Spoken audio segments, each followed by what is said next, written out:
palavra mais apropriada que me ocorre é deslumbrante. Um ser humano deu a ordem, outros mantiveram a ideia e outras centenas de humanos ergueram a ideia. O Mosteiro da Batalha é uma imensa obra de arte esculpida por quase 200 anos. 73 mil dias, talvez o mesmo número de pedras, mas acho que tem mais pedras.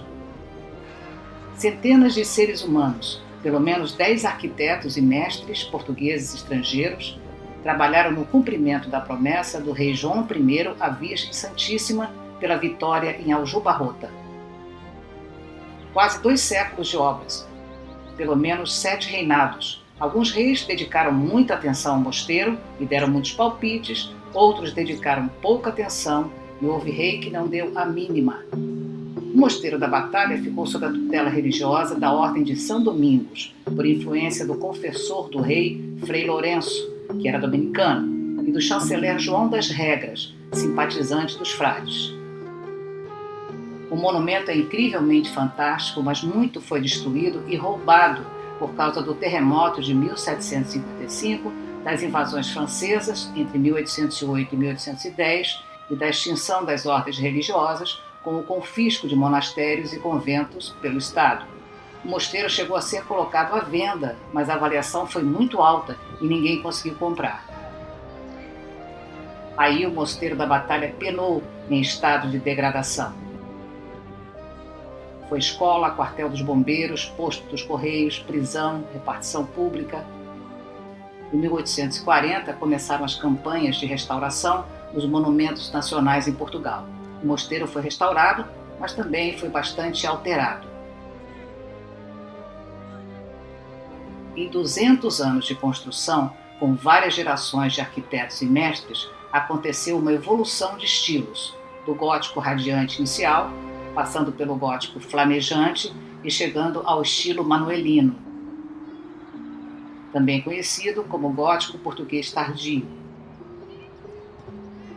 Se impressiona o todo visto de fora, os detalhes do portal de entrada são de tirar o fôlego e de doer o pescoço para observar tantos detalhes. São dezenas de esculturas diferentes com temas do catolicismo e das glórias portuguesas. Há quem diga que são 74 figuras, outros contaram mais de 90. Vamos contar. Não vamos porque há muito para ver. Palavra de quem já veio aqui 4 vezes e não viu tudo.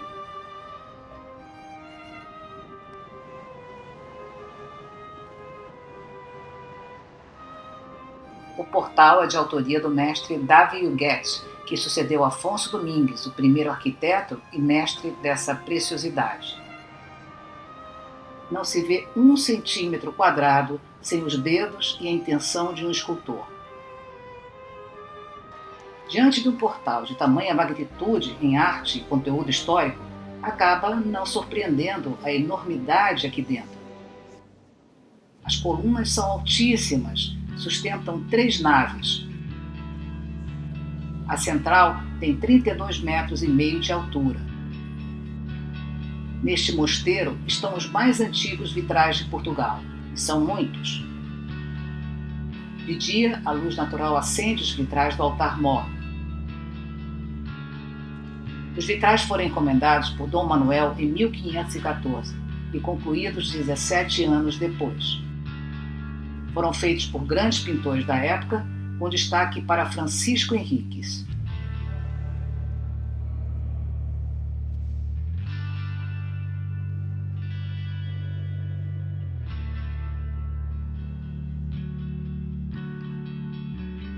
Na capela de Nossa Senhora da Piedade está a única imagem dos altares do mosteiro desde a origem. Apresenta o sofrimento da Virgem Maria diante da morte do Filho, Jesus. Logo abaixo a imagem do Cristo morto que estava guardado na sacristia, de onde só saía em procissão na Semana Santa.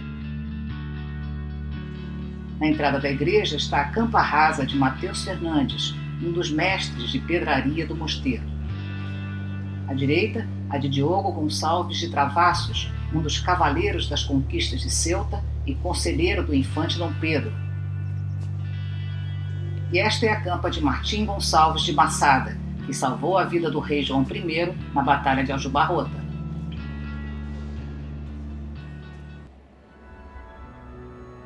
A capela do fundador foi construída no final do século XV. Em destaque, o túmulo do rei João I e da rainha Filipa de Lencastre. É mais que um túmulo, é um sarcófago monumento. Essa era a vontade de Dom João I, fazer no mosteiro um panteão e ter os restos mortais trazidos para cá, dele e da família, para colocar definitivamente a dinastia de Avis na história. O túmulo de Dom João I e Dona Filipa é guardado por 4 leões. Era um túmulo moderno na época que realça a figura humana. Daí as estátuas do rei e da rainha. Um túmulo conjugal de influência inglesa. Especialistas em arte e arquitetura observam algo como um dorsal em franjas por cima do túmulo. Eles observam e eu digo que eles observam. Essa parte do mosteiro foi assinada por Huguet.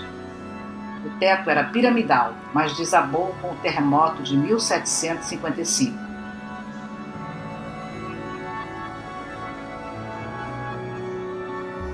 Junto às paredes da capela do fundador estão os túmulos dos filhos do rei e da rainha. Dom Fernando, o infante santo que morreu confinado na cidade de Fez, no Marrocos, Dom João e a esposa Isabel, Dom Henrique, de Sagres ou o Navegador, Dom Pedro com a esposa Isabel de Urgel e Dom Duarte e a princesa Isabel de Borgonha. Aqui também está o túmulo do rei Afonso V e da rainha Isabel. O túmulo de Dom Diogo Lopes de Souza foi construído em 1691 com influências da escultura italiana da época. Na inscrição pode-se ler: aqui está sepultado o 10º régio varão Diogo Lopes de Souza, conde de Miranda, conselheiro real do Conselho Magno e do Conselho da Fazenda. Os claustros fazem parte da arquitetura religiosa. Em geral, tem 4 corredores com um grande e bem cuidado jardim. Há muito onde se caminhar.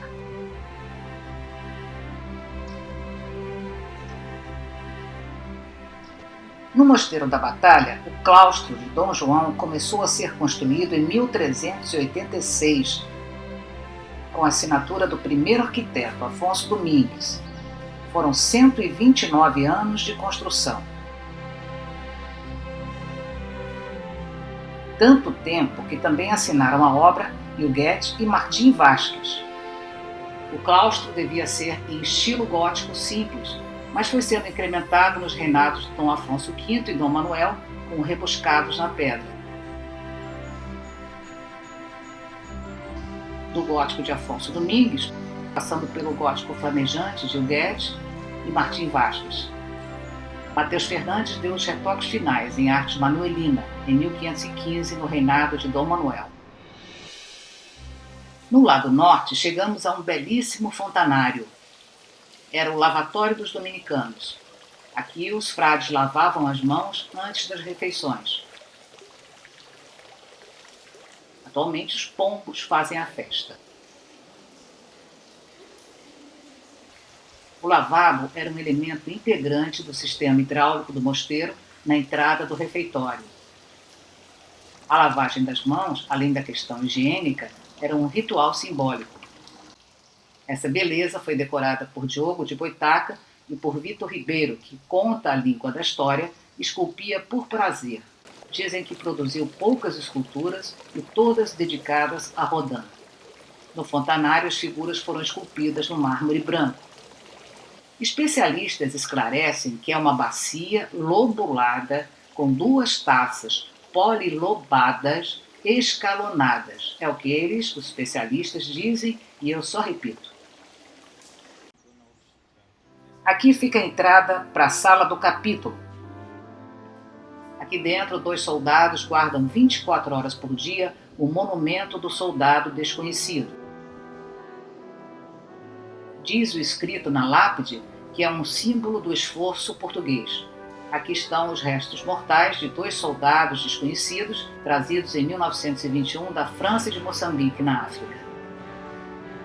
Há um lampadário de ferro forjado, uma fina obra de arte do mestre Antônio Gonçalves, que fez o projeto, e de Lourenço de Almeida, que deu a forma. Foi uma oferta da 5ª Divisão Militar de Coimbra. O lampadário sustenta a chama da pátria que nunca se apaga. O fogo é alimentado por azeite votivo de oliveiras portuguesas.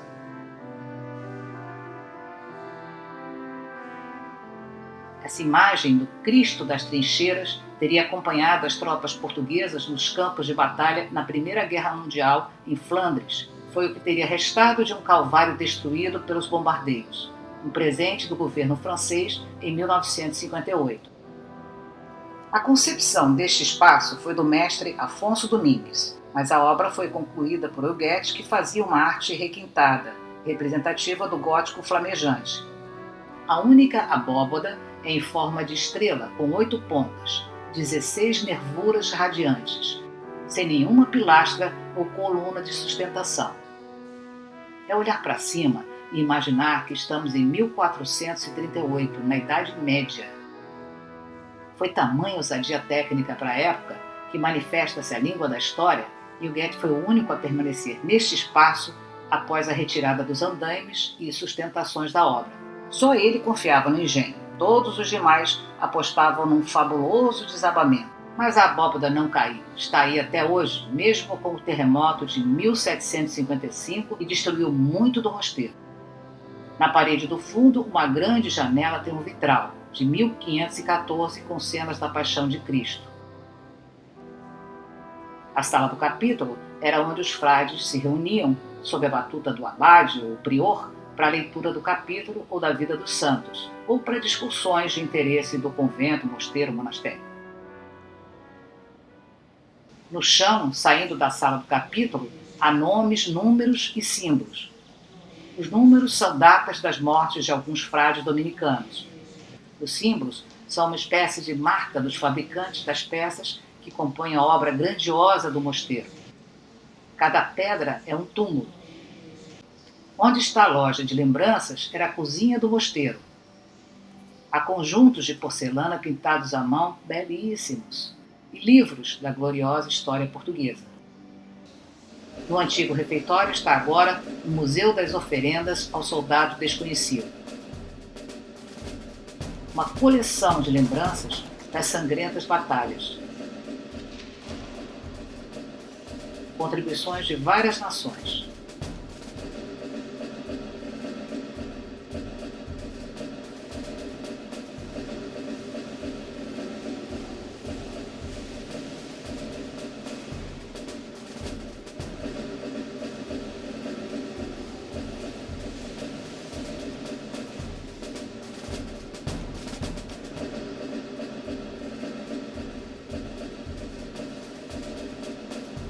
Essas armas são réplicas, estão à venda. Em breve, a continuação da visita ao Mosteiro da Batalha em Portugal. Vamos visitar o claustro de Dom Afonso V e as fabulosas capelas imperfeitas ou inacabadas. Até lá!